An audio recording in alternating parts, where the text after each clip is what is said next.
Channel. आज मैं आपको क्वेश्चन नंबर 3 कराने जा रही हूँ। ये जो हमारा क्वेश्चन है, ये हमारा क्वेश्चन नंबर कौन सा चलेगा आज 3। मैंने 2 क्वेश्चन आपको पूरे करा दिए हैं। मैं आपके लिए एक प्लेलिस्ट भी बना दूंगी। मैं टोटल 100 क्वेश्चन आपके लिए कराऊंगी पेपर के अनुसार। तो आज हमारा जो तीसरा क्वेश्चन है वो देखो क्या है।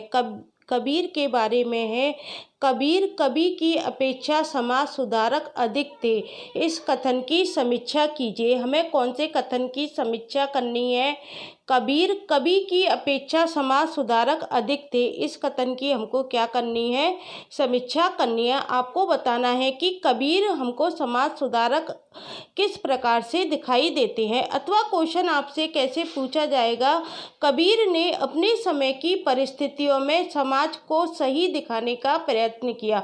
जो कबीर दास थे उन्होंने अपने समय की परिस्थितियों में समाज को सही मार्ग दिखाने का प्रयत्न किया था। इस कथन के परिप्रेक्ष्य में आपको कबीर के काव्य की समीक्षा पूछी जा सकती है। तो आप समीक्षा को किस प्रकार से करोगे, इसके बारे में आज मैं आपको जानकारी देने जा रही हूँ। आपको पता है कबीर दास थे वो भक्ति काल के कवि थे। कौन सी काल के कवि थे? कबीर दास भक्ति काल के कवि थे। तो हमको आंसर देखो किस तरह से लिखना है। कबीर क्या थे? युग प्रवर्तक मनीषी थे। मनीषी क्यों कहा गया है? क्योंकि उन्होंने क्या है, समाज को देखा था, घूम घूम कर भ्रमण किया था। उन्होंने किताबों का ज्ञान अर्जित नहीं किया था, लेकिन वो क्या माने जाते हैं? युग प्रवर्तक मनीषी माने जाते हैं। उनमें विचार करने की मौलिकता थी। वो हर चीज के ऊपर क्या करते थे? विचार करते थे, मनन करते थे। समाज के बाह्य आडंबरों पर उन्होंने क्या किया है? व्यंग किया है। क्यों किया है? क्योंकि उन्होंने पर्याप्त भ्रमण किया था। वो जगह जगह घूमे थे। अनेक साधु संतों की संगति से विभिन्न धर्मों की उन्होंने क्या बात जानी थी? सार बातें जानी थी। उनके साथ कौन थे? साधु संत थे। उनकी संगति में वो रहे थे। तो उन्होंने क्या किया? विभिन्न धर्मों की सार बातें थी वो जान ली थी। समाज को उन्होंने क्या देखा था? भली प्रकार देखा समझा था। उन्हें उस समय समाज में क्या दिखाई दी थी? अनेक विसंगतियां दिखाई पड़ी थी। उन्होंने देखा कि समाज में किस तरह से विसंगतियां व्याप्त है। तो उन्हें क्या हुआ था? दुख हुआ था। इस कारण वो क्या हो गए? इस कारण वो क्या हो गए? भक्त होकर भी उन्होंने क्या किया? जनता की भलाई के लिए समाज सुधार का कार्य किया। क्योंकि वो समाज में लोगों से मिलने जुलने का काम करते थे, तो वो भक्त होकर भी उन्होंने क्या किया? समाज में जनता की भलाई के लिए क्या किए थे? उन्होंने कार्य किए थे। अब देखो कबीर का समाज सुधारक रूप हम पॉइंटों में किस तरह से एग्जाम में लिख कर आएंगे वो मैं आपको बताने जा रही हूँ। ये क्या है? कबीर का समाज सुधारक रूप एग्जाम में किस तरह से आपको लिखना है। देखो किस तरह से लिखना है। कबीर का समाज सुधारक रूप। कबीर ने क्या किया था? अनुभव किया था। अनुभव कबीर को किस प्रकार से हुआ था? जनता में घूम घूम कर हुआ था, भ्रमण करने से हुआ था। तो कबीर ने अनुभव किया और जनता में यह विश्वास उत्पन्न कर दिया जाए कि ईश्वर तो क्या है? एक है। जनता क्या है? ईश्वर को जो विभक्त करती है। तो कबीर ने क्या किया? कबीर ने जनता में ये विश्वास उत्पन्न किया कि ईश्वर तो क्या है? एक है और सभी उसकी क्या है? समान संतानें हैं। भगवान कभी भी अपनी संतानों में क्या नहीं करते हैं? भेदभाव नहीं करते हैं। यदि सब उसकी समान संतानें हैं तो समाज की बहुत सी जो समस्याएं हैं, जो धर्म के नाम पर उत्पन्न हुई हैं, वो क्या हो सकती हैं? हल हो सकती हैं। कबीर ने भेदभाव को दूर करने और आडंबरों और बाह्य अंध परंपराएं जो समाज में व्याप्त थी और आडंबर को दूर करने का क्या किया? बड़ा भारी काम किया। इसी से वे कौन कहलाए? महान सुधारक कहलाए। उनकी दृष्टि में क्या था? किसी के प्रति भेदभाव नहीं था, इसलिए उनकी बातों में क्या नहीं था? कोई काट नहीं था। क्योंकि उन्होंने किसी के प्रति क्या नहीं किया था? भेदभाव नहीं किया था। तो उनकी बातों में क्या नहीं था? कोई काट नहीं थी। कबीर का समाज सुधारक रूप हम इस प्रकार स्पष्ट कर सकते हैं। तो हम इसका आंसर किस में लिखेंगे? पॉइंटों में लिखेंगे। पहले कबीर के बारे में थोड़ा बहुत हमको लिखना पड़ता है। कबीर के बारे में बताना पड़ेगा, कबीर ने क्या कार्य किया, कबीर का समाज समाज सुधारक रूप हमको किस प्रकार से दिखाई देता है, क्योंकि कबीर ने क्या किया था, समाज में भ्रमण किया था, साधु संतों की संगति की थी, तो उन्हें समाज में व्याप्त क्या दिखाई दिए, बाह्य आडंबर दिखाई दिए। तो उनको दूर करने के लिए कबीर ने किस प्रकार से कार्य किया, इनको हम क्या करेंगे, पॉइंटों में इनका आंसर लिखेंगे। तो पहला पॉइंट हम क्या लिखेंगे, एक ईश्वर का प्रचार। कबीर ने क्या किया, एक ईश्वर का क्या किया था, प्रचार किया था। अब देखो इसको किस प्रकार से हमको लिखना है। कबीर क्या थे, तत्व ज्ञानी थे। उन्होंने देखा कि लोगों ने क्या किया है, ईश्वर को बांट रखा है। लोग क्या करते हैं, ईश्वर के नाम पर क्या करते थे, लड़ते थे। उन्होंने ईश्वर को क्या कर रखा है, बांट रखा है। तब उन्होंने जनता को यह समझाने का प्रयत्न किया कि ईश्वर तो क्या है, एक ही है, ईश्वर अनेक नहीं है। ईश्वर तो क्या है, जनता ने अपने अनुसार क्या कर लिया है, ईश्वर को बांट लिया है और ईश्वर के नाम पर लड़ते हैं। और ये स्थिति हमको आज के समय में आधुनिक संदर्भ में भी दिखाई देती है। उन्होंने सीधे सरल ढंग से क्या कहा, दुई जगदीश कहाँ से आए, अर्थात दो ईश्वर कहाँ से आ गए, ये तो जनता ने अपने अनुसार गढ़ लिए हैं।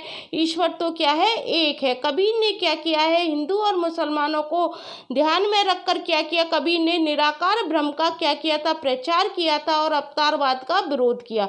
कबीर ने किसका विरोध किया था, अवतारवाद का विरोध किया था और निराकार ब्रह्म का प्रचार किया था। निराकार का क्या मतलब है, जिसका कोई आकार नहीं होता। अर्थात कबीर कौन सी शाखा में आते हैं, निर्गुण शाखा में आते हैं। आपको पता है भक्ति काल की कितनी शाखाएं हैं, दो शाखाएं, एक तो है निर्गुण शाखा और एक है सगुण शाखा। फिर निर्गुण शाखा को भी दो भागों में बांट दिया गया है, संत काव्य और सूफी काव्य। और सगुण को कितने भागों में बांटा है, दो में, राम भक्ति शाखा और कृष्ण भक्ति शाखा। और कबीर किस में आते हैं, निर्गुण शाखा के अंतर्गत आते हैं। उन्होंने समझाया कि ईश्वर को अल्लाह, रहीम, केशव, परमात्मा किसी भी नाम से पुकारा जा सकता है। जो अल्लाह है उसको हम रहीम भी कह सकते हैं, केशव भी कह सकते हैं और परमात्मा भी कह सकते हैं, किसी भी नाम से पुकार सकते हैं। सभी के भीतर क्या होती है, आत्मा होती है और वह आत्मा ही क्या होती है, परमात्मा होती है। आप मनुष्य के अंदर क्या देखो, आत्मा देखो, और आत्मा में ही किसका निवास होता है,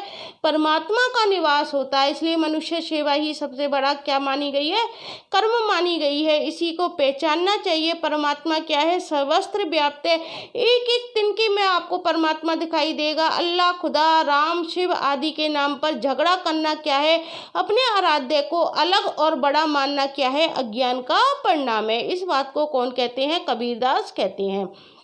अब देखो कबीरदास क्या कह रहे हैं कि तुम अल्लाह, खुदा, राम, शिव आदि के नाम पर क्या करते हो, झगड़े करते हो और अपने आराध्य को क्या मानते हो, अलग मानते हो और बड़ा मानते हो। ये सब किसका परिणाम है, अज्ञान का परिणाम है। आपको पॉइंटों में आंसर देना है। तो आपका पहला तो पॉइंट ये बन जाएगा और दूसरा पॉइंट क्या बनेगा, अवतारवाद या मूर्ति पूजा का विरोध। कबीरदास ने किसका विरोध किया था, मूर्ति पूजा का विरोध किया था, क्योंकि वो निराकार ब्रह्म को मानते थे। तो अवतारवाद का विरोध हो गया और मूर्ति पूजा का विरोध हो गया। कबीर ने निराकार को उपासना करने का सुझाव दिया। कबीर ने किसकी उपासना करने का सुझाव दिया, निराकार, जिसका कोई आकार नहीं होता, अर्थात निर्गुण ब्रह्म। निराकार से मुसलमानों का कोई विरोध नहीं हो सकता था। क्यों नहीं हो सकता था, क्योंकि मुसलमान क्या होते हैं, किसी भी प्रकार की मूर्ति की पूजा नहीं करते हैं, तो इनका कोई विरोध नहीं हो सकता। अवतार को मानने वाले भी अपने अवतार को क्या कर सकते हैं, निराकार का ही अवतार मान सकते हैं, इसलिए उनको भी निराकार अमान्य नहीं हो सकता। कबीर क्या कह रहे हैं, देखो मुसलमान कोई मूर्ति की पूजा नहीं करते हैं तो उनका तो विरोध स्वतः ही हट जाता है। और जो मूर्ति की पूजा करते हैं वो क्या माने, अपने अवतार को क्या माने, निराकार माने। तो निराकार मानेंगे तो उनके लिए भी यह कोई अमान्य नहीं हो सकता। इस प्रकार ईश्वर की एकता बतलाकर उन्होंने क्या किया, हिंदुओं और मुसलमानों का भेदभाव दूर करने का प्रयत्न किया।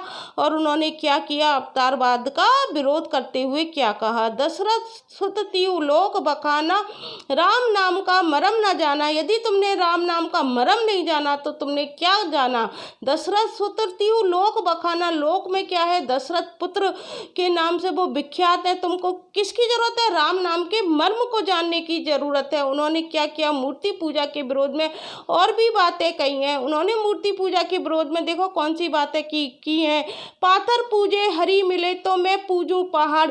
यदि पत्थर पूजने से भगवान मिल जाते हैं तो मैं जाकर पहाड़ को पूजूं, उसकी पूजा करूं। पत्थर पूजने से कभी भगवान की प्राप्ति नहीं हो सकती। तीसरा पॉइंट हम क्या लिखेंगे, कबीर दास ने किसका विरोध किया, धार्मिक आडंबरों का विरोध किया, मूर्ति पूजा का विरोध किया और धार्मिक आडंबरों का विरोध किया। तो कबीर के समय में क्या था, समाज में धार्मिक क्षेत्र का बोलबाला था। धर्म के नाम पर क्या कर रहे थे, लोग आपस में लड़ रहे थे। तो कबीर दास ने क्या किया, साधु वेश धारण करके कुछ लोग क्या करते थे, भोली वाली जनता को क्या करते थे, गुमराह करते थे और अपना स्वार्थ सिद्ध करते थे। ये वाली बातें आज के समय में भी उपयुक्त ठहरती हैं, क्योंकि आज के समय में भी हम देखते हैं साधु संत लोग होते हैं किस तरह से जनता को गुमराह करते हैं। जटा बढ़ाकर या सिर मुड़वाकर, गेरुआ वस्त्र पहनकर तथाकथित साधु स्वयं को भगवान की तरह क्या करते थे, प्रचारित करते थे। ऐसे ढोंगी लोगों पर क्या किया है, कबीर ने तीखा प्रहार किया है और जनता की उनके आडंबरों के प्रति सचेत रहने को कहा है। कबीर ने किसको सचेत रहने को कहा है, जनता को सचेत रहने को कहा है। और क्या कहा है कि सो कहा बिगाड़ ये जो मूड़े 100 बार, मन को काए न मूड या जामे विषय बिकार। इन बालों को तुम कटवा रहे हो, इनको तुम कितनी भी बार कटवा लो, 100 बार कटवा लो, कुछ नहीं होगा। तुम अपने मन को क्यों नहीं बदलते हो, जिसमें कि क्या भरे हुए हैं, विषय विकार भरे हुए हैं। इस बात को कौन कह रहे हैं, कबीर दास कह रहे हैं। कबीर मंदिर मस्जिद आदि में भी भगवान की पूजा करने को उचित नहीं मानते थे। वो क्या नहीं मानते थे, मंदिर मस्जिद में भी भगवान की पूजा करने को क्या नहीं मानते थे, उचित नहीं मानते थे। वे स्पष्ट कहते थे कि ईश्वर को कहाँ खोजने जाने की जरूरत नहीं है। क्यों जरूरत नहीं है, ईश्वर तो मनुष्य के मन के अंदर बैठा हुआ है। तो मनुष्य के मन के अंदर झांक कर देखो, अर्थात अपने मन को पवित्र करो। तुम्हें कहीं जाने की जरूरत नहीं है, क्योंकि ईश्वर क्या है, सर्वव्यापक है, सभी के घर घर में विद्यमान है। अब चौथा पॉइंट हम पढ़ते हैं। कबीर दास के अनुसार आचरण की पवित्रता होनी चाहिए। जब आचरण की पवित्रता होगी तो क्या होगा, समाज सुधारक रूप स्पष्ट होगा। कबीर क्या थे, संत थे। उन्हें छल कपट आडंबर पसंद नहीं था। वे आचरण की पवित्रता पर क्या देते थे, बहुत जोर देते थे। इसके लिए मन को वो क्या करते थे, पवित्र रखना आवश्यक मानते थे। उन्होंने पवित्रता के संबंध में बहुत बातें कही थी जो हम पढ़ के आ चुके हैं। मूड़ मुड़ाए हरी मिले, हर कोई ले मुड़ाए। यदि मतलब बालों को काटने से हरी मिल जाते हैं तो हर कोई इसको मुड़ा ले। बार बार के मुड़ते भेड़ न बैकुंठ जाए। बार बार के यदि मुड़ाने से ऐसा होता बैकुंठ जाना, तो भेड़ क्यों नहीं बैकुंठ चली जाती। इस बात को कौन कहते हैं, कबीर दास कहते हैं। कबीर का मानना था कि बाहर दिखावे को महत्व नहीं है, महत्व तो किसका होना चाहिए, मन का होना चाहिए। यदि मन तुम्हारा पवित्र है, अच्छा है, तो क्या है, बाहरी दिखावा व्यर्थ है। मन यदि पवित्र नहीं तो बाहरी पवित्रता क्या है, व्यर्थ है। कबीर दास जी देखो माला का भी विरोध करते हैं। माला फेरत जुग गया, गया ना मन का फेर। तुम कितनी भी माला फेर लो, यदि तुम्हारे अंदर पवित्रता जैसी चीज नहीं है तो तुम्हारे मन का फेर कभी भी नहीं जा सकता। कर का मन का छाड़ के, मन का फेर। अब अगला जो पॉइंट हम पढ़ते हैं वो पढ़ते हैं मानव मात्र की एकता का उपदेश। कबीर किसका उपदेश देते हैं, मानव मात्र की एकता का उपदेश देते हैं। कबीर ने देखा कि समाज में मनुष्य के बीच क्या है, बहुत प्रकार के भेद प्रचलित है। इसलिए उन्होंने किसका उपदेश दिया, मानव मात्र की एकता का उपदेश दिया। और कबीर ने क्या देखा कि इससे क्या हो रहा है, आपसी द्वेष बढ़ रहा है। समाज में उन्होंने क्या किया, मानव मात्र की एकता और समानता का क्या दिया था, उपदेश दिया था। उन्होंने बतलाना चाहा कि ईश्वर की दृष्टि में किसी में कोई अंतर नहीं है, सभी समान है। कबीर दास कहते हैं कि ईश्वर के लिए तो क्या है, सभी समान है, सब एक ईश्वर की संतान है। समाज में हिंदू, मुसलमान, शिया, सुन्नी, ब्राह्मण आदि क्या है, बहुत प्रकार के भेदभाव देखकर क्या होता था, कबीर दास को दुख होता था। कबीर दास कहते हैं धर्म के नाम पर जो जातियां बटी हुई हैं, हिंदू, मुसलमान, शिया, सुन्नी, ब्राह्मण, इस भेदभाव को देखकर कबीर दास को दुख होता था। छोटी जाति के माने जाने वाले लोग क्या थे, अत्याचार के शिकार थे। इसलिए कबीर ने समानता की बात बहुत देकर कही। कबीर दास ने देखो समानता की बात बहुत जोर देकर क्या कही, जाति पाति पूछे नहीं कोई, हरि को भजे सो हरि को होए। कबीर दास जी कहते हैं कि जाति पाति कोई नहीं पूछता, जो भगवान का स्मरण करता है वो भगवान का ही हो जाता है। अगला पॉइंट है प्रचलित पूजा पद्धतियों का विरोध। कबीर दास ने किसका विरोध किया, जो उस समय प्रचलित पूजा पद्धतियां थी उनका विरोध किया। पूजा कबीर के समय क्या थी, अलग अलग धर्म उपासकों को अलग अलग प्रकार की पूजा पद्धतियाँ प्रचलित थी। आचार्य की बात यह थी, ये क्या है, बात है, आचार्य की बात यह थी कि धर्म के नाम पर उन पर पूजा पद्धतियों का इतना जोर दिया जाता जैसे वे पद्धतियां ही धर्म हो। पूजा पद्धतियों पर इतना जोर दिया जाता था जैसे वे पद्धतियां ही धर्म हो। साधुओं के, मुल्ला मौलवियों, पंडित पुजारियों को समय मांगने वाले ढोंगी साधुओं की उस समय क्या थी, संख्या अधिक थी। कबीर कौन थे, सच्चे संत थे, किंतु जुलाहे का काम करके परिश्रम से वो क्या करते थे, कमाई करते थे। कबीर ने समझाया कि भजन बात है और धार्मिक वेश अलग अलग बात है। कबीरदास क्या कहते हैं, अब्दू भजन भेद है न्यारा। भजन तो क्या है, अलग बात है, और धार्मिक भेद अलग बात है। इस बात को कौन कहते हैं, कबीरदास जी कहते हैं। कबीरदास क्या कहते हैं, क्या गावे क्या लिखे बतलाए, क्या मर्मे संसारा, जप माला छापा तिलक सरे न एको काम। यदि हम छापा कर लेते हैं, तिलक लगा लेते हैं, माला का जाप करते हैं, तो भी एक भी काम नहीं सध सकता। काम कब सधेगा, अपने मन के मैल को दूर करो। मन काचे नाचे व्रता साचे साचे राचे राम। अब देखो हम निष्कर्ष लिखेंगे। अभी हमने क्या है, पॉइंटों में क्या समझा, कबीर के समाज सुधारक रूप हमने क्या समझा, पॉइंटों में समझ लिया। और हमने कितने पॉइंट समझे हैं, 6 पॉइंट समझे हैं।